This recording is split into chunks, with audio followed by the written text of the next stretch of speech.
Hi everyone, welcome to this afternoon where we've been joined by Jim McNab from Oceaneering. Jim's a member of the NASA in Aberdeen sponsors and supporters organisations. NASA in Aberdeen now in its 4th year. I've had the pleasure of working with Jim for many years, and his experience within the industry, but his ability to engage with us is incredible. So we're delighted that he was able to join us today as part of the latest interview for the NASA in Aberdeen digital series. Afternoon, Jim. How are you? How are you, you wonderful woman? We are good. We are good. We're looking forward to chatting with you today. Before we get started, though, Jim, can you tell us a little bit about yourself? Certainly, I've been really lucky actually, because I've never been out of work for over 45 years, and unusually I've been doing an engineering job the entire time without really knowing it. So I'm an engineer, and who would have thought? I thought I just worked hard on cool projects and got money for doing it. But I'm an engineer in something called NDT, which means non-destructive testing. And it does exactly what it says in the tin. We test lots of things like railway lines and Formula One cars and airplanes, including the space shuttle at one point. We test engines, we test the nuclear power plants, pipes, tanks, and I even worked on X-raying the Scottish Parliament roof beams at one point when it was being constructed. But it's all to make sure they won't break, or we look for defects. The secret is that all the items that we test are not affected by the NDT. They don't even know they've been tested, but we can tell whether they are safe or whether they're not safe. It's not something, an industry that is well known of outside of the work that you guys do. So it's great that we've been able to link this to the NASA in Aberdeen project that, as I say, you've been a member of for many years now. It aims to inspire the next generation. What's been the highlight for you? Oh, it's easy to say the highlight has been meeting the astronauts and the NASA engineers. But actually, the truth is meeting the children. It's really easy to get them fascinated, but a lot harder to answer some of the questions from the children. Curiously, it helps me, finding out the answers helps me, my strategy for making explanations in NDT to my bosses, or especially in innovative technologies.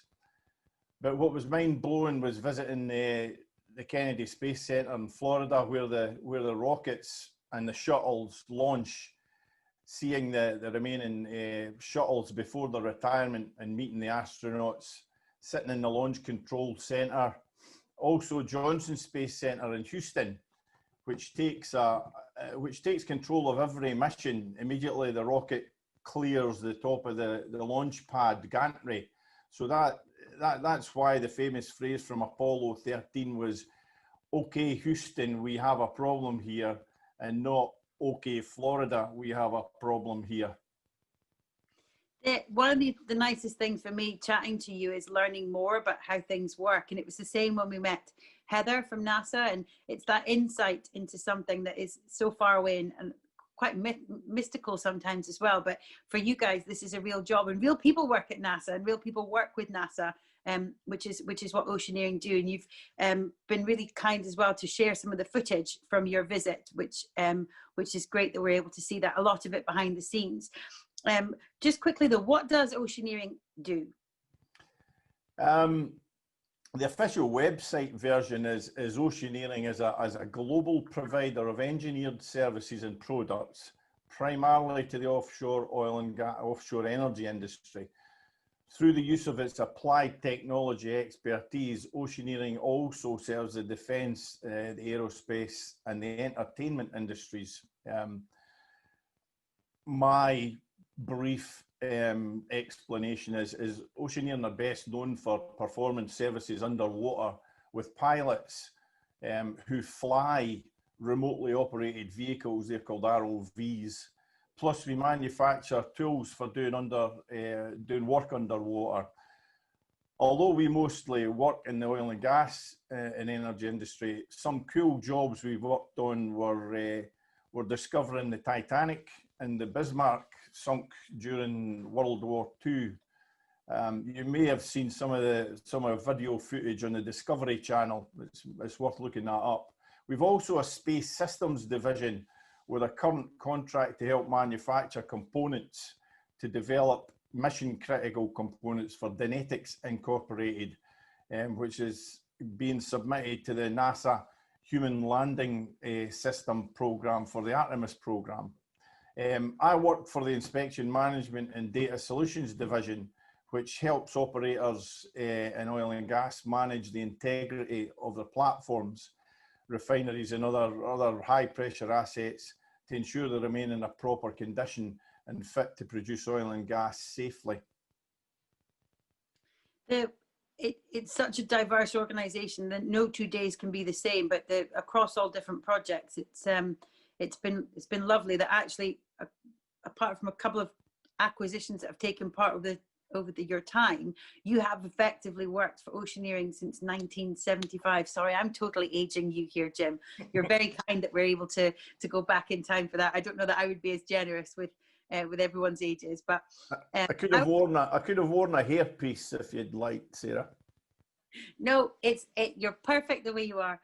How has the industry changed over those years, though, since 1975?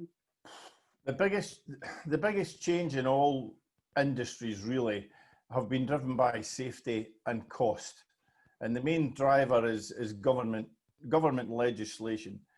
Governments have realised the companies know more about the assets that they own and operate and how to take care of their plant and equipment than they do. So some years ago, they changed the regulations governing the industry from legislation that is prescriptive. In other words, it tells you what to do, tells companies what to do with their plant, to a goal-setting approach.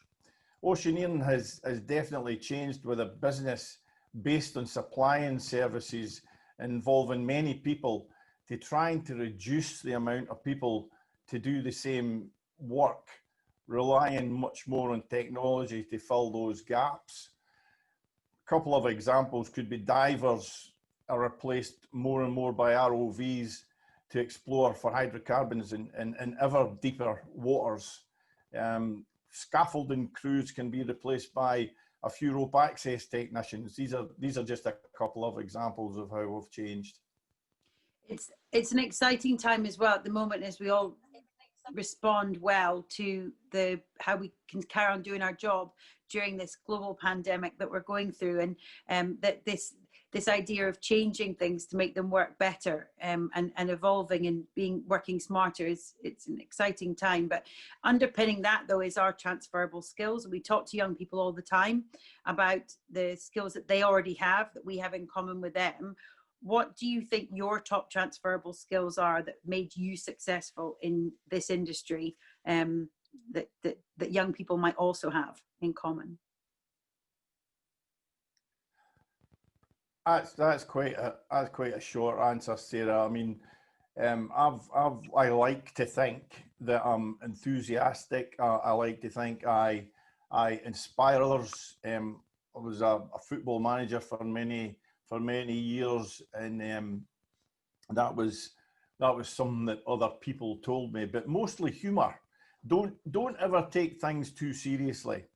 But the key is to recognise that when you do have to take things seriously, and that's the key, and that's the time when to work hard.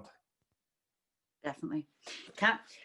You've got to find a job that you enjoy doing, and then it never feels like hard work when the times get tough. And you've always struck me, and all of the people that work with us on the NASA and Aberdeen project, everyone's there because they enjoy the job that they do and they're passionate about making a difference. Not all of us have had the benefit of your time though, being able to visit and work in the, I have visited NASA, but as a tourist. It's not quite the same thing. But during the NASA and Aberdeen project, we talk often about the common ground between space and subsea, in particular Oceaneering bridges that gap. Following the Columbia disaster, there was an investigation which led to NASA reaching out to other industries to learn from them their experience. And Oceaneering was approached to be part of that space systems division, and asked you to be involved. What did that feel like, getting that opportunity? It was absolutely and utterly brilliant, Sarah. There's no words that adequately describe how I felt at the time. I remember it vividly as if it was yesterday. I was off to Houston within 2 weeks from being asked to make a presentation on NDT, an NDT within the space shuttle program. And yeah, NDT is a major part of assuring space traveling vehicles are fit for purpose in the same way as a steel pipe is to transport oil and gas. NDT is a major part of both, to make sure neither break, and therefore to help to keep people safe.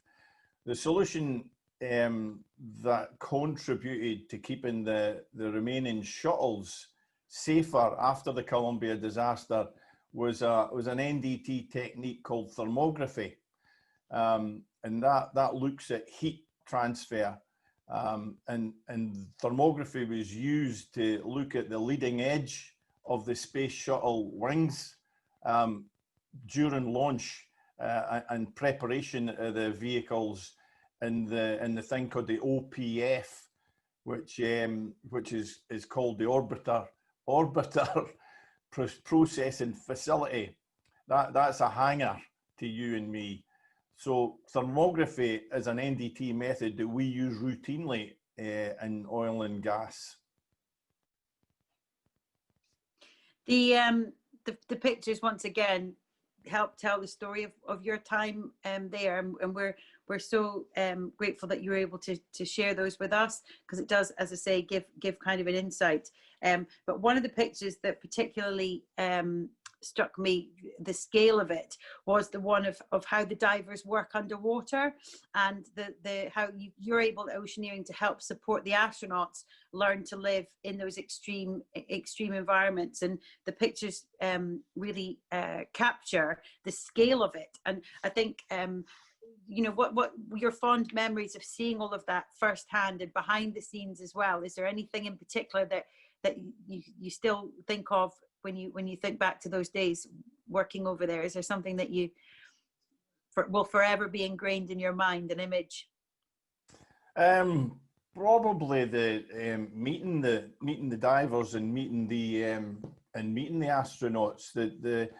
When I talked to one of the astronauts, I did ask him what his first spacewalk was like, and wasn't he scared when he stepped out of the space station and into open space, because these guys must really be very brave people. And he said, and he told me that because all the time these astronauts train with divers. Some of them are supplied by Oceaneering, I think, but they train with divers in the neutral buoyancy lab, and they practice different things with the divers.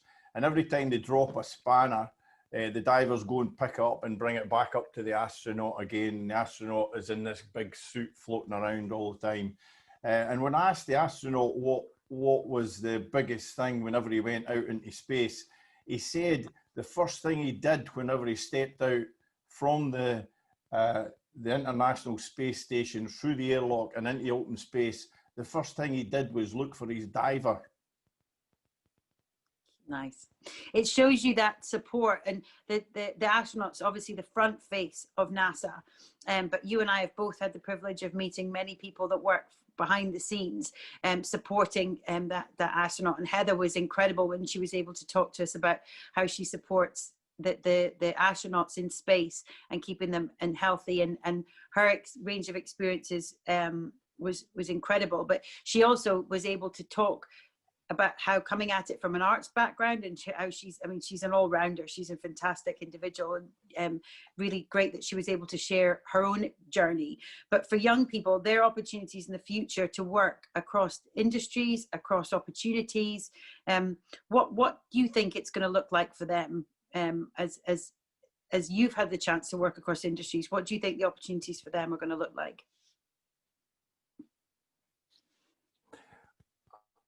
I actually think the opportunities are getting greater. There's always opportunities, especially in an ever-growing digital and robotics environment, that will be needed. Those skills will be needed across the industries. But I've been very lucky because although I have a very specific engineering expertise in NDT, that can usually fulfill an entire career with a single company in a single industry sector. A chance acquisition by a company that worked across several industries suddenly expanded those opportunities, and Oceaneering was that company.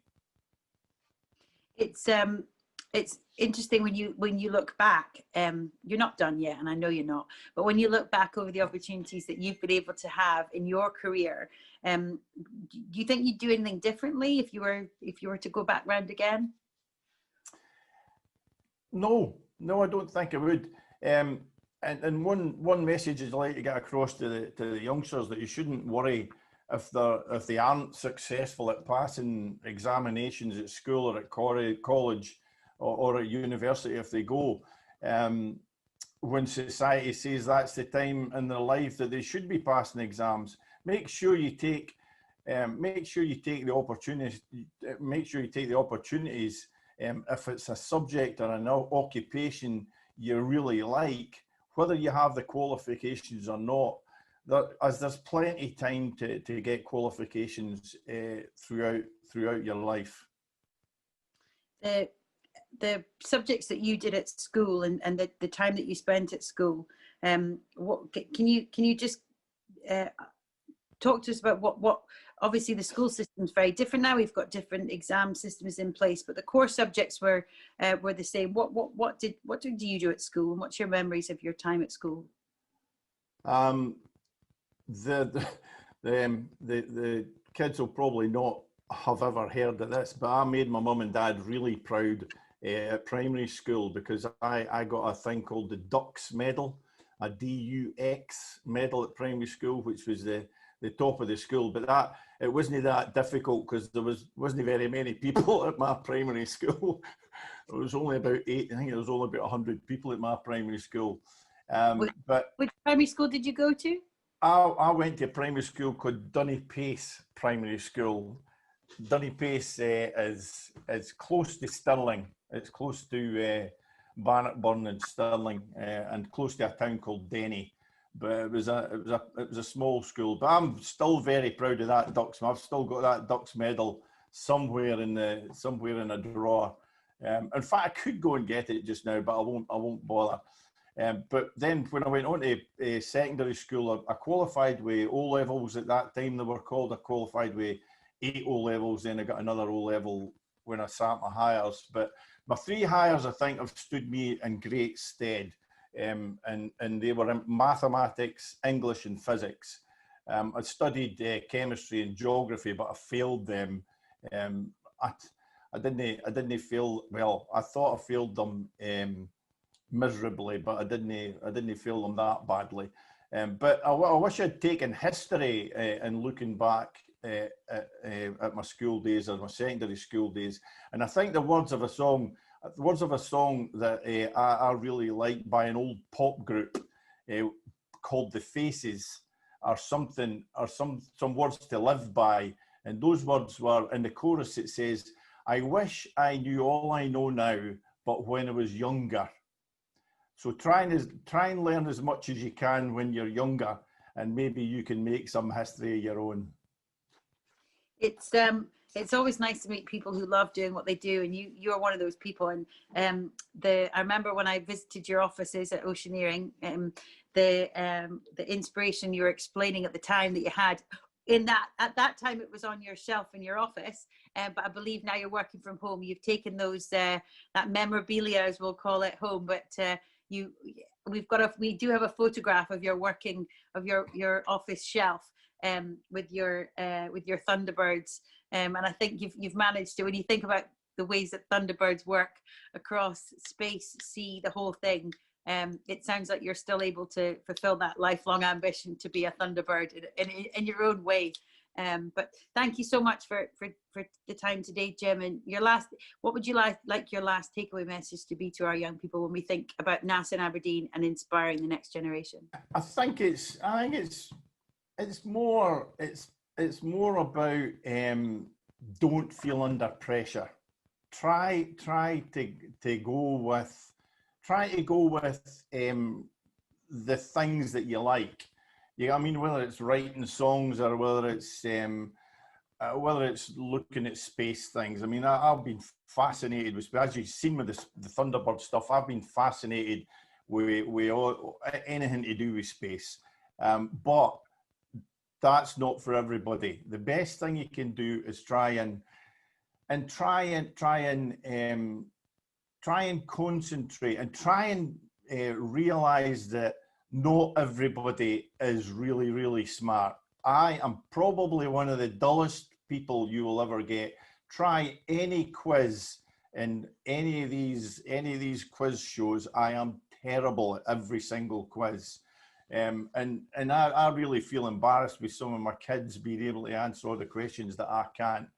But I've made a life and a good living out of being passionate about something that I do like to do. And when you find that thing that you really want to do, go after it is the best thing I can say. That's a great. So Jim's takeaway message for all to make sure that we've all heard that. Find something that you love doing and keep doing it. Thank you so much, Jim. It's been a pleasure, and I look forward to many, many more years of working with you on the NASA. It's like Velcro; we don't let people go. People will be able to also visit in the new Aberdeen Science Centre some of the within their space zone, some of the exciting opportunities to get hands-on at this time. And also we look forward to visiting with all of you and having the NASA team visit us again in the new year. But thank you so much, Jim. And in the meantime, if anyone would like to visit and learn more, please don't hesitate to get in touch with anyone at TechFest or part of the NASA and Aberdeen team. Thank you ever so much, Jim. Till the next time. Bye, darling.